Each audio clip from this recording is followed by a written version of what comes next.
How to easily install or update drivers on MacBook. Most drivers for Mac hardware and peripherals are included and updated automatically via macOS updates. So first, use macOS software update. Click on the menu icon in the top left, then select System Settings or System Preferences on older macOS. Then click on the General from the left-hand sidebar, then tap on the Software Update. If an update is available, click Update Now or Upgrade Now. This installs the latest macOS version along with updated drivers. Then, once done so, use App Store for drivers or firmware.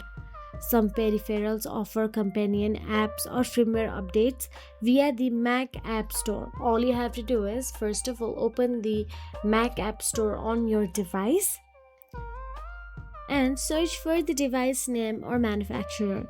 Download and install any relevant apps or firmware updates.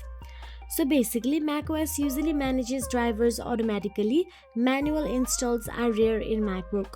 Avoid downloading drivers from unofficial sources, they may harm your Mac. Keep your macOS updated to ensure drivers are up to date. And that will be.